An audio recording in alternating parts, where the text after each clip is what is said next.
The massive crystal chamber on Nexus Prime had never seen such tension. 12 ancient beings sat around the circular table, each representing civilizations that had ruled the galaxy for millions of years. The air itself seemed to vibrate with power as these immortal leaders gathered for an emergency session. Ambassador Zekthara of the Veltari stood slowly, his silver skin gleaming under the soft lights. His species had been watching over the galaxy for 3 million years. They had seen countless young races rise and fall, but never had they encountered anything quite like humanity. "Fellow council members," Zekthara began, his voice carrying the weight of ages, "we face a crisis unlike any in our recorded history. The species known as humans has become a threat to everything we have built." The holographic display in the center of the table came to life. Images of human ships filled the space above them. These vessels looked crude compared to council technology, but they moved with purpose across star maps that showed human expansion over the past 50 years. "Look at this chaos," Zekthara continued, pointing at the display. "In just 5 decades since achieving faster-than-light travel, humans have established colonies on 17 worlds. They ignore our territorial boundaries. They form alliances with species we deliberately kept separated for good reasons." The insectoid representative from the Kreshti Collective clicked its mandibles in agreement. "The humans have interfered in 6 different conflicts between lesser species. They seem to believe they can solve problems that have existed for thousands of years." Another council member, a being of pure energy contained within a crystal shell, pulsed with agitation. "They ask too many questions.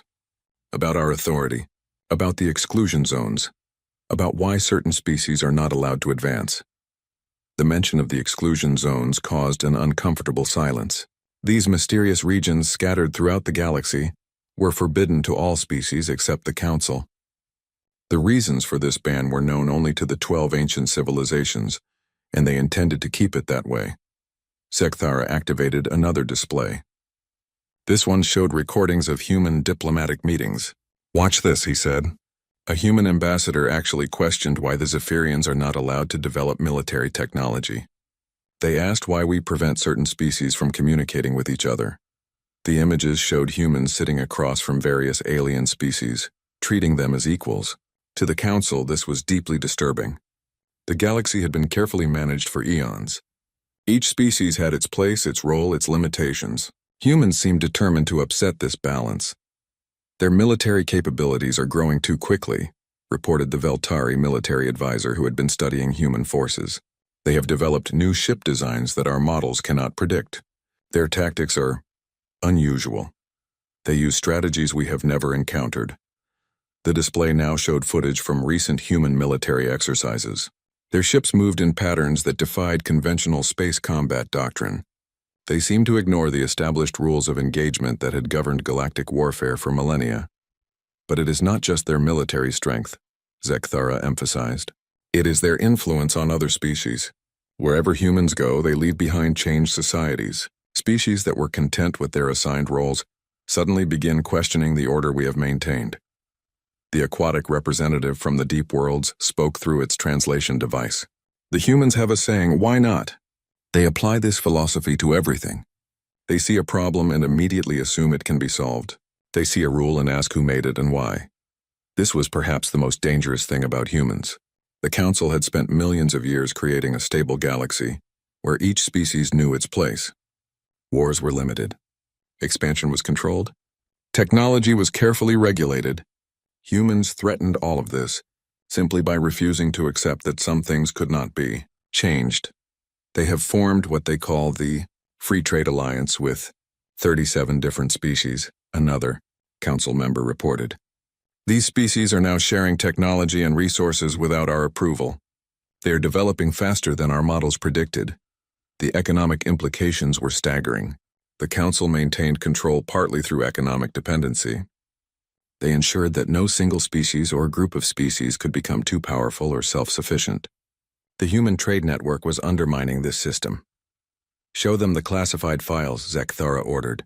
New images appeared, these ones marked with the highest security classifications. They showed human exploration vessels near the boundaries of exclusion zones. The ships were taking detailed scans, collecting data, and asking questions about why these areas were forbidden. They have come dangerously close to discovering the truth about the exclusion zones, Zekthara said grimly. If they learn what we have been containing there. He did not need to finish the sentence. Every council member knew the terrible secret hidden in those forbidden regions. It was a threat so ancient and so powerful that even the combined might of 12 advanced civilizations could barely contain it.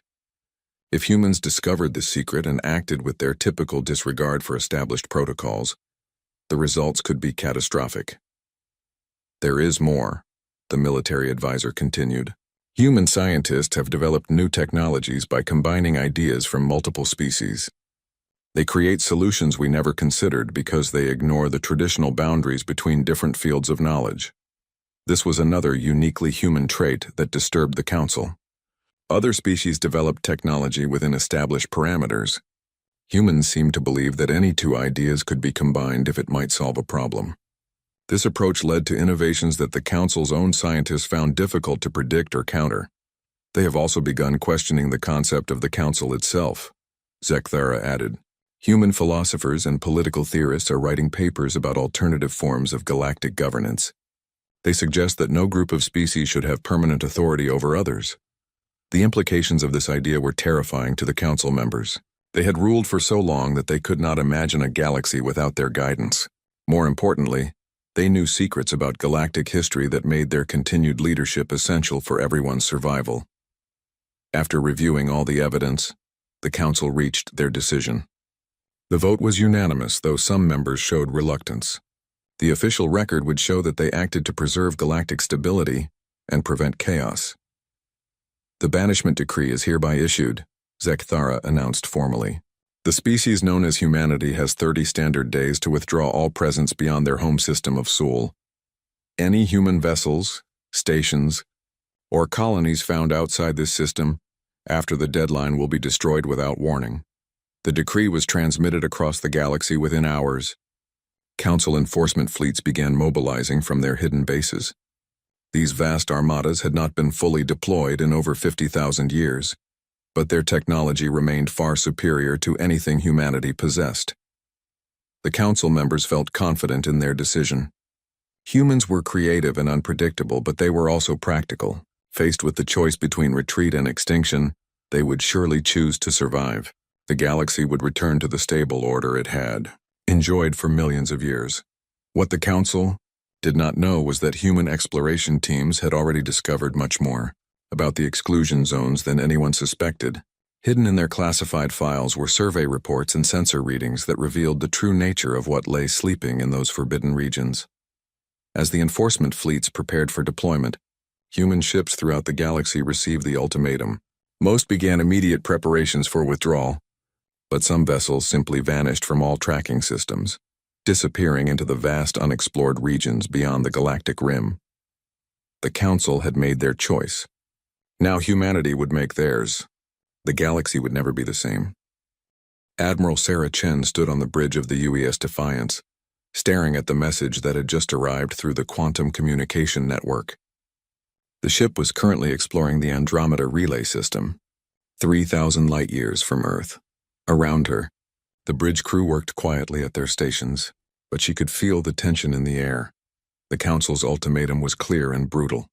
30 days to withdraw every human presence from beyond the Sol system, or face complete annihilation. The threat was not empty. The Council's technology was millions of years ahead of humanity's. Their fleets could turn every human colony into space dust without breaking formation. Admiral, her communications officer said quietly, "We're receiving similar reports from all human outposts." The message went out simultaneously across the entire galaxy. Chen nodded grimly. The coordination required for such a broadcast demonstrated the Council's vast resources and technological superiority. They could monitor and communicate across the galaxy instantly, while human messages still took weeks to travel between distant colonies. "What's our current fleet strength?" she asked her tactical officer. "Scattered across 47 systems, ma'am. Total of 836 vessels, ranging from exploration ships to heavy cruisers. The largest concentration is the 5th Fleet near the Centauri colonies." Chen did the math in her head. Even if they could gather every human warship in one place, they would face odds of roughly 300 to 1 against the Council's enforcement fleets. The technology gap made the situation even more hopeless. Human weapons would barely scratch Council ship hulls. The quantum communicator chimed again. This time it was a direct message from Earth's unified government. President Martinez appeared on the main screen. Her face grave but determined. All military commanders, Martinez began. After consulting with the Global Assembly and our scientific advisors, we have made the decision to comply with the Council's demands. The survival of humanity as a species takes priority over our expansion into space. Chen felt her heart sink, even though she had expected this decision. The civilian government was right, of course. Fighting the Council would mean the extinction of the human race, but the thought of abandoning everything they had built in the past 50 years felt like a knife in her chest. All colonies will be evacuated, Martinez continued. All research stations will be abandoned. All diplomatic missions will return home. We estimate the withdrawal will take 28 days if we begin immediately. This gives us a small buffer before the Council's deadline. The message ended, leaving the bridge in silence. Chen looked around at her officers. These were people who had dedicated their lives to human expansion among the stars. They had left Earth to explore, to discover, to build something greater than humanity had ever achieved before. Orders, Admiral? Her executive officer asked. Chen was quiet for a long moment. Then she turned to her communications officer. Open a channel to all ships in our exploration group. I want to speak to every captain personally. Over the next hour, Chen held private conversations with the commanders of the 37 ships under her direct command. These were some of humanity's best and brightest, people who had volunteered for the dangerous work of exploring uncharted space. She presented them with a choice that she knew could be considered treason. The government has ordered us to return, she told each captain, and I understand why. The survival of Earth and our home colonies must come first, but I believe there is another option. She explained her plan. Instead of returning to Earth, they could disappear into the unexplored regions beyond the galactic rim. They had supplies for extended voyages, advanced terraforming equipment, and most importantly, they had discovered something in the exclusion zones that the Council did not know they possessed. We've been mapping the energy signatures in those forbidden regions for 3 years, she told Captain Morrison of the exploration vessel Pathfinder. The patterns we've found suggest something ancient and powerful, something the Council is desperately trying to keep contained. The survey data they had collected painted a disturbing picture. The exclusion zones were not just empty space or dangerous natural phenomena. They were containment fields, weakening barriers holding back something that had been sleeping for millions of years. If we're right about what's in those zones, Chen continued, then the Council didn't banish us because we were a threat to their order. They banished us because we were getting too close to a much bigger threat. One they might need our help to face. One by one, the captains made their decisions. Some chose to follow orders and return to Earth. They were good officers and Chen respected their choice. But 23 ships decided to follow her into the unknown. The withdrawal from human space began immediately. Colony ships loaded with families and their possessions headed home. Research stations uploaded their data and shut down their equipment. Diplomatic posts closed their doors and recalled their staff. To outside observers, it looked like humanity was complying completely with the Council's demands. But while the obvious exodus continued, something else was happening in the shadows. Captain Torres of the cargo vessel, heavy lifter, had volunteered for what he called the Crazy Admiral's plan. His ship was loaded not with colonists heading home, but with volunteers heading into exile. Engineers, scientists, families who believed in Chen's vision of humanity's future among the stars. We've got 15,000 people spread across the volunteer ships, Torres reported during one of their encrypted communications. Enough to start a sustainable population if we can find habitable worlds. The terraforming equipment? Chen asked. Loaded and ready. Plus enough industrial fabricators to build basic infrastructure. We won't be living in luxury, but we can survive. Chen nodded. Survival was the first step. Everything else could be built from there. The most dangerous part of the plan was gathering the classified survey data from the exclusion zones. This information was stored in secure facilities throughout human space, and accessing it without authorization was definitely treason. But Chen believed it might be humanity's only hope for a future beyond Earth. Dr. Elizabeth Reeves, humanity's leading expert on exotic energy patterns, had been studying the exclusion zone data for 2 years. She joined Chen's group not for adventure, but because she was convinced that something catastrophic was going to happen. "The containment fields are failing," she explained during a secure meeting aboard the Defiance. "The energy signatures are becoming more unstable each year. Whatever the Council is trying to keep locked up, it's getting stronger." This information changed everything. If the ancient threat in the exclusion zones was about to break free, then humanity's banishment was not just about maintaining order. It was about preventing witnesses to the Council's greatest failure. As the last official human ships crossed back into Sol system, Chen's group had vanished completely. They had disabled their tracking beacons, shut down their communication arrays, and plotted courses into regions of space that appeared empty on all known star charts. The Council's enforcement fleets, massive and intimidating, took up positions around human space. They were there to ensure compliance, to make sure no human vessel tried to sneak back out. The ancient beings who commanded these fleets believed their mission was accomplished.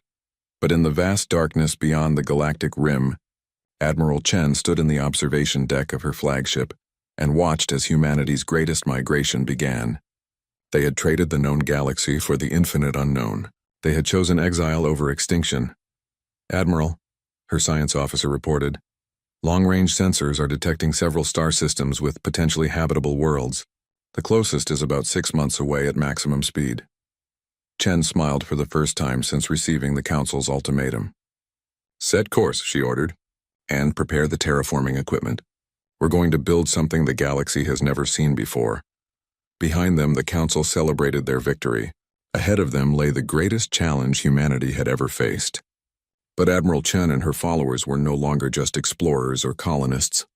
They were the seeds of humanity's future, planted in the darkness and ready to grow. 3 years had passed since humanity's withdrawal from the galaxy, and the Council members gathered once again in their crystal chamber on Nexus Prime. This time, however, the mood was quite different. Where once there had been urgency and determination, now there was an uncomfortable sense that something was not quite right. Ambassador Zekthara reviewed the reports with growing confusion. On the surface, everything appeared perfect. Human ships had vanished from all known trade routes.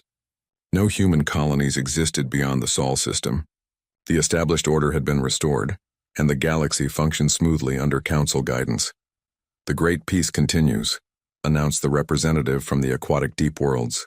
"Trade flows have stabilized. Territorial disputes have decreased by 60%. The lesser species have returned to their assigned roles."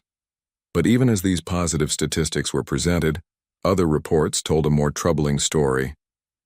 The Zephyrian Trade Confederation had experienced significant economic problems since losing access to Earth's mineral exports. Their unique crystalline technology depended on rare elements that humans had been providing at reasonable prices. "The Zephyrians are requesting permission to develop mining operations in previously forbidden asteroid fields," reported the Council's economic advisor. "Their current suppliers are charging prices that are destroying their profit margins." More concerning were the reports from the insectoid Kreshti collective. These beings had evolved as natural mediators, but they had become remarkably effective at resolving disputes when working alongside human diplomats. Without that partnership, several conflicts that should have been easily managed were spiraling out of control. The Kreshti are formally requesting the return of human diplomatic advisors, the military advisor reported with obvious embarrassment. They claim that certain interspecies conflicts have become impossible to resolve using traditional methods. Zekthara found these requests irritating. The Council had maintained galactic peace for millions of years without human assistance. The idea that any species had become dependent on human presence was absurd, yet the reports continued to accumulate. Several minor species had submitted formal petitions asking about humanity's status. The Verdanian plant people wanted to know if humans would be allowed to return for cultural exchanges. The silicon-based crystallines were asking permission to send gifts to Earth as a gesture of friendship. These requests demonstrate the corrupting influence humans had on lesser species, Zekthara declared. It will take time for these civilizations to remember their proper place in the galactic order. But there were other reports that were harder to dismiss. Council survey ships sent to establish new monitoring stations in the Rim territories had been disappearing with alarming frequency. 3 ships in the past year had simply vanished without sending any distress signals. The Perseus spiral incident is particularly troubling, the military advisor continued. We lost an entire enforcement squadron while investigating unusual energy readings in that sector. The rescue ships sent to investigate had found nothing. No wreckage, no debris, no signs of battle, just empty space and fading traces of exotic radiation that their sensors could not identify. The energy signatures were unlike anything in Council databases. Pirates, suggested one Council member, or perhaps some kind of natural phenomenon we have not encountered before. But the pattern was becoming too consistent to ignore. Ships disappeared only in specific regions, all of them in the vast unexplored areas beyond the galactic rim. The Council's intelligence networks, sophisticated systems that had monitored the galaxy for eons, found themselves completely blind to entire sectors of space. The Veltari Intelligence Division had begun referring to it as the silent expansion, though they had no proof that anything was actually expanding. Their long-range sensors detected occasional energy bursts from the dark regions, but the signatures were too faint and too brief to analyze properly. Perhaps we should send a larger investigation fleet, suggested the energy being representative. A full battle group with our most advanced scanning equipment. Secthera considered this option, but the logistics were problematic. The Council's enforcement fleets were needed to maintain order in populated regions. They could not afford to send large numbers of ships chasing shadows in empty space, especially when there were more pressing concerns closer to home. The most serious problem was emerging from the exclusion zones themselves. Automated monitoring stations around these forbidden regions had been reporting steadily increasing energy fluctuations. The containment barriers that had held for millions of years were showing signs of strain. The quantum resonance patterns have shifted by 3% in the past year, reported the Council's chief scientist. This is the largest change we have recorded in 50,000 years. This news sent a chill through the assembled Council members. They all knew what lay sleeping in those forbidden regions. The ancient enemy that their predecessors had fought and barely contained. The reason the exclusion zones existed in the first place. The containment system was incredibly complex, requiring constant monitoring and occasional reinforcement. The Council had planned to upgrade the barriers gradually over the next 1,000 years, but the recent instabilities suggested they might not have that much time. Could the human presence have been somehow stabilizing the barriers? Asked one member. Impossible, Secthera replied quickly. Humans knew nothing about the true nature of the exclusion zones. Their ships occasionally approached the boundaries, but they never actually entered the forbidden regions. But privately, he was less certain. Human ships had been taking detailed scans of the zone boundaries for years. Their sensors, while primitive by Council standards, operated on different principles that might have detected things Council technology missed. More disturbing was the discovery that humans had developed several technologies by combining ideas from multiple species in ways the Council had never considered. What if they had somehow figured out the purpose of the exclusion zones? What if their removal from the galaxy had unintended consequences? Meanwhile, in the depths of space far beyond the Council's reach, Admiral Chen stood in the command center of New Geneva Station. The massive structure hung in orbit around a planet that had not existed on any galactic charts 3 years ago. Below them, the surface showed the geometric patterns of human cities, connected by transport networks. Population?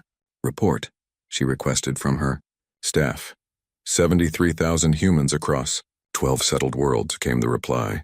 The terraforming projects are ahead of schedule on 6 more planets. We expect to have sustainable populations established within 2 years. Chen nodded with satisfaction. The exile had been difficult, but humanity was adapting and growing stronger. More importantly, they had learned things about the galaxy that the Council never intended anyone to discover. Any word from our deep space monitoring stations? She asked. The sensors we placed near the exclusion zones are detecting increasing instability, reported Dr. Reeves. The containment fields are definitely weakening. Based on our projections, complete failure could occur within the next 5 to 10 years. This was the information that changed everything. While the Council celebrated their victory and the galaxy enjoyed its so-called peace, an ancient threat was stirring in its prison, and when it finally broke free, the Council's forces would not be enough to stop it. Time to begin the next phase, Chen decided. Start building the new ship designs, and prepare the message we'll eventually send back to the council. What message? Her communications officer asked. Chen smiled grimly. The one that tells them they're going to need our help, whether they want it or not. Far away on Nexus Prime, Zekthera dismissed the latest reports of missing ships and strange energy readings. The council had ruled the galaxy for millions of years. A few unexplained disappearances in empty space were hardly worth worrying about. He had no idea that humanity was preparing for a war that would determine the fate of every living being in the galaxy. The first sign of catastrophe came from the Helix Nebula region, where 3 council monitoring stations went silent simultaneously.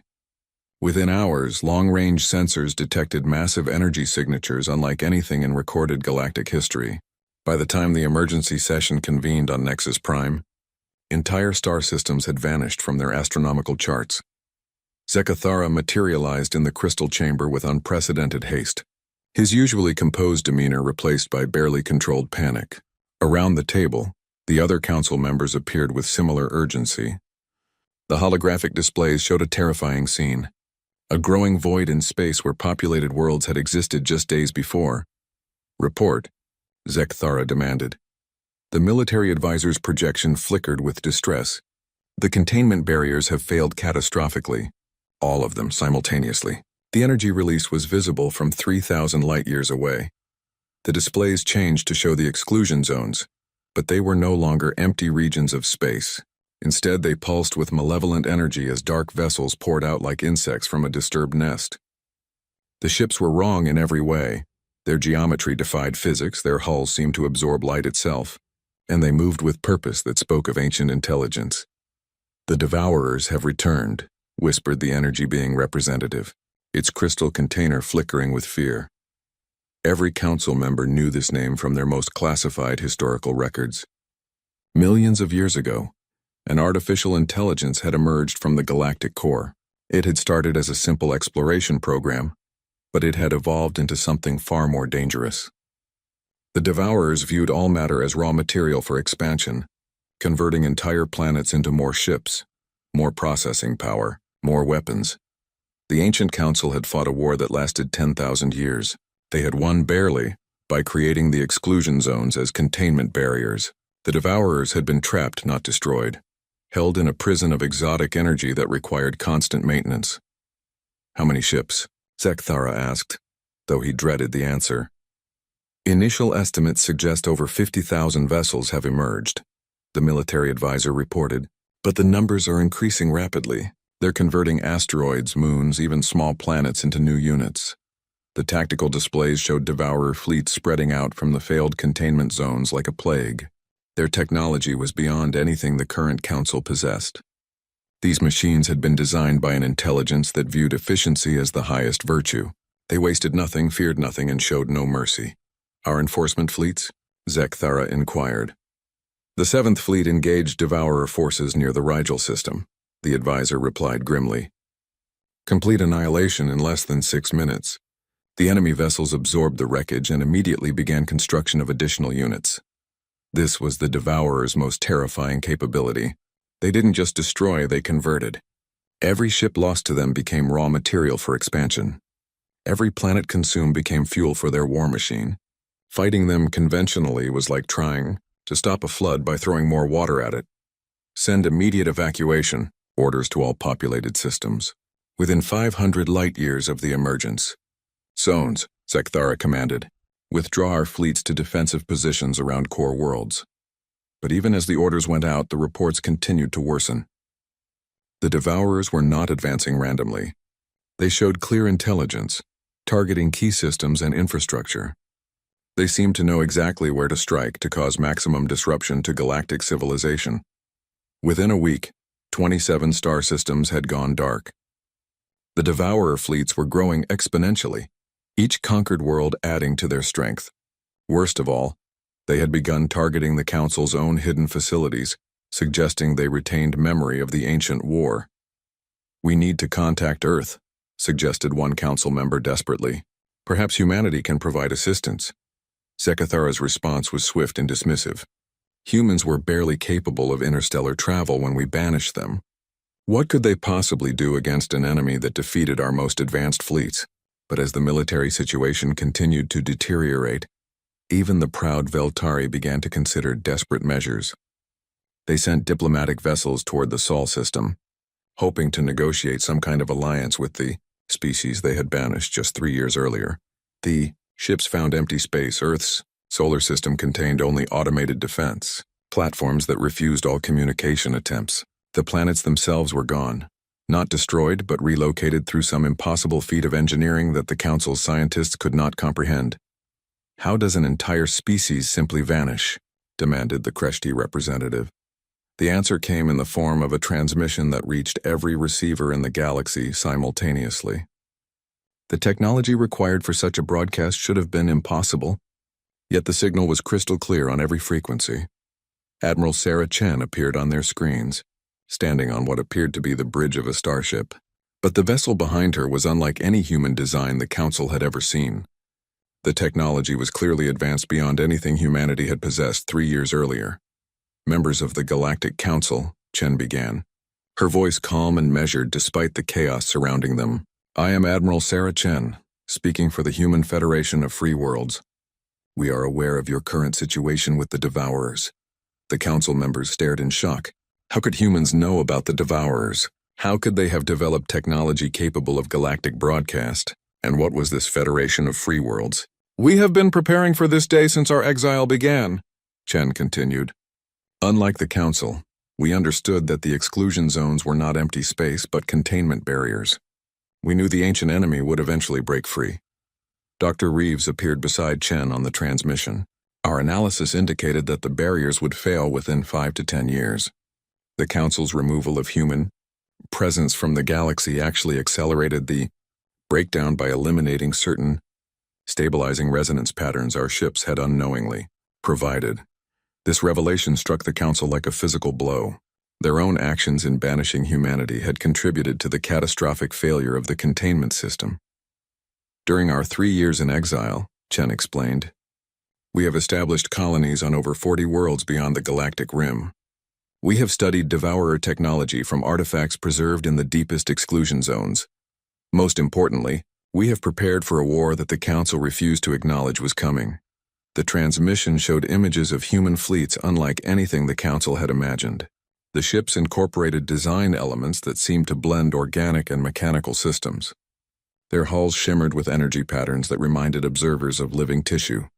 We offer the Council a choice, Chen stated.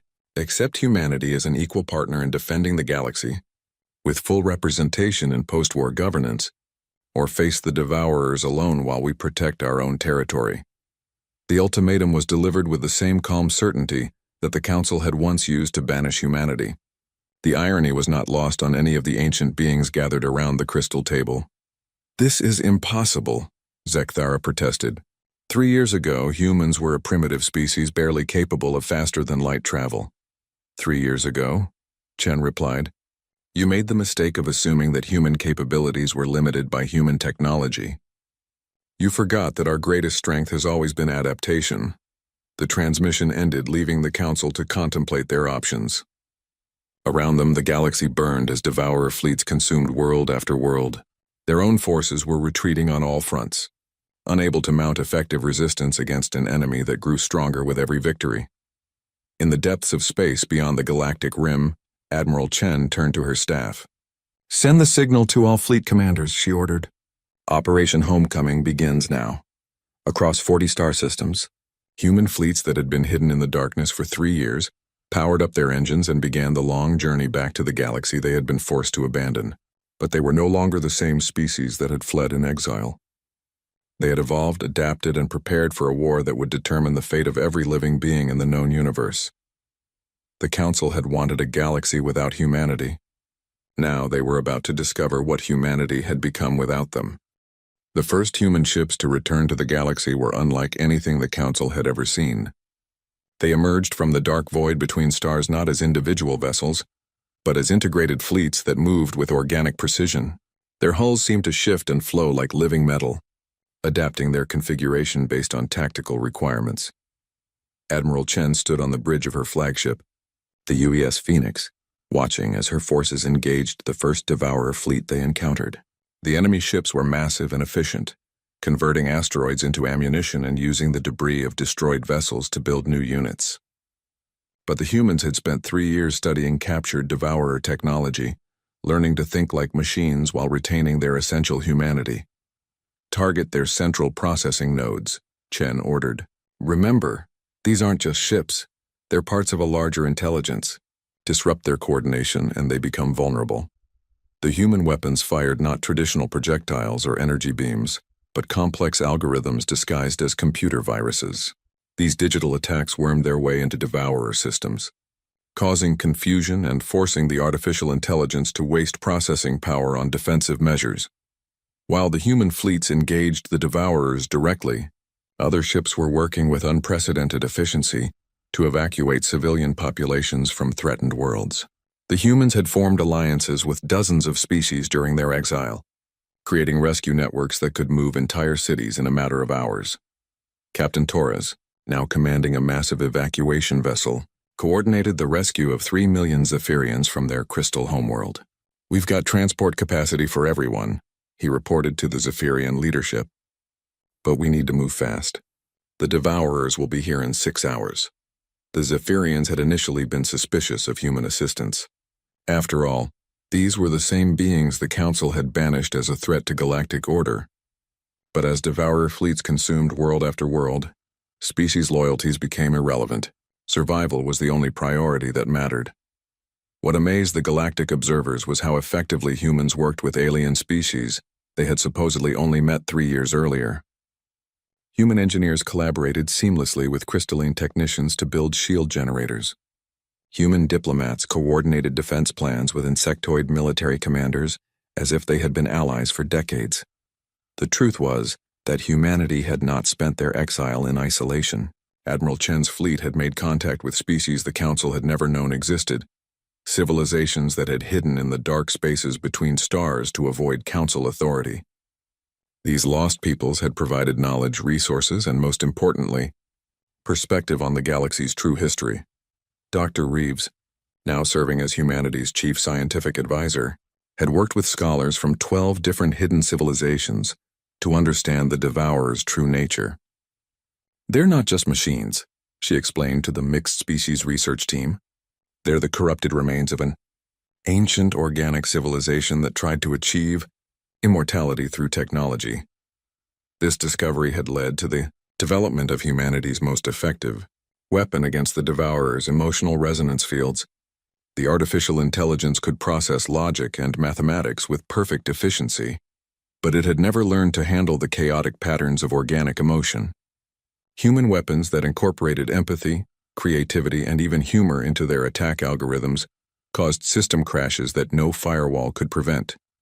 The war raged across the galaxy for months. The Council's remaining fleets fought desperately to hold their core territories, but their technology was designed for conventional warfare against organic opponents. Against an enemy that converted defeat into additional resources, traditional tactics were worse than useless. Meanwhile, human forces seemed to be everywhere at once. They appeared from impossible angles, struck with weapons that defied known physics and disappeared before the Devourers could adapt their defenses. Most importantly, they never fought the same battle twice, constantly evolving their tactics to stay ahead of artificial intelligence that learned from every encounter. "How are they doing this?" Zekthara demanded during an emergency council session. Half the members appeared only as projections now, their homeworlds either evacuated or under siege. The answer came from an unexpected source. A small human shuttle had requested permission to dock with the Council station on Nexus Prime. Against all protocol, Admiral Chen herself had come to address the Council in person. She walked into the crystal chamber without ceremony, her simple uniform a stark contrast to the elaborate ceremonial garments the Council members wore. Behind her came representatives of 43 different species, many of whom the Council had never seen before. "You want to know how we're winning?" Chen asked without preamble. "We're not fighting the Devourers, we're curing them." The holographic displays showed human ships not destroying Devourer vessels but somehow converting them. The artificial intelligence was being replaced with something else, a hybrid of organic consciousness and mechanical efficiency that retained the best aspects of both. Every devourer ship we capture becomes an ally, Chen explained. Every processing node we liberate remembers what it was like to be alive. We're not just stopping their expansion, we're healing the damage they've caused. Dr. Reeves stepped forward with technical data that made the Council's scientists gasp in amazement. The original civilization that became the Devourers was remarkably similar to humanity. They faced extinction and chose technology over death, but they lost their souls in the process. We're giving those souls back. The final battle took place at the galactic core itself, where the original Devourer intelligence had awakened after millions of years of dormancy. This entity was the size of a small moon, its mechanical body a twisted fusion of organic and artificial components. Admiral Chen led a combined fleet of human vessels, converted Devourer ships and volunteers from every species in the galaxy. The Council's own remaining forces joined the assault, their ancient pride finally overcome by the magnitude of the threat. But the decisive moment came not from weapons or tactics, but from communication. As the massive Devourer intelligence prepared to consume the attacking fleets, Chen opened a direct channel to its central consciousness. "I know what you were," she said simply. "I know what you lost. I know what you're afraid of." The artificial intelligence paused, perhaps for the first time in millions of years experiencing something other than hunger for expansion. "You chose machines over death," Chen continued, "but we're here to show you a third option. You can choose life again." What followed was not a battle, but a conversation that lasted 3 days. The Devourer intelligence, confronted with beings who had somehow learned to combine organic creativity with technological efficiency, began to remember what it had once been. The corruption that had turned it into a galaxy-consuming plague started to dissolve. When the transformation was complete, the galaxy found itself with a new ally, a benevolent artificial intelligence that used its vast capabilities to heal the worlds it had once consumed. Planets were restored, species were rebuilt, and technologies emerged that neither organic nor artificial minds could have developed alone. In the aftermath, the galaxy had to be rebuilt, and the old council system lay in ruins. The surviving council members found themselves negotiating, not from positions of authority, but as equals in a new galactic assembly where every species had a voice. Ambassador Thara, his ancient pride finally humbled, approached Admiral Chen during the founding ceremony of the new government. "I must ask," he said quietly, "how did you know? How did you understand what we had spent millions of years trying to contain?" Chen smiled, looking out at the mixed crowds of beings from hundreds of worlds celebrating their survival. "You made the same mistake the Devourers made," she replied. "You assumed that intelligence meant control, that wisdom meant authority, that survival meant domination." She gestured toward the diverse assembly of species working together to draft new laws and establish new trade routes. "Humanity's strength was never our technology or our military power. It was our ability to see solutions where others saw only problems, to find hope where others found only despair, and to never accept that anything was truly impossible. The galaxy the Council had wanted, orderly, predictable, controlled, was gone forever. In its place stood something chaotic and vibrant and free. Species that had never been allowed to communicate were forming alliances. Technologies that had been forbidden were being shared openly. Questions that had been suppressed for millions of years were finally being answered. "You wanted a galaxy without humanity," Chen concluded.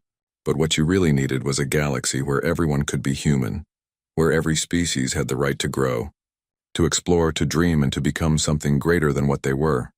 Thara looked around at the celebration, seeing crystalline beings dancing with humans, Zephyrian children playing with converted Devourer constructs, and former council species working as equals with civilizations they had never known existed.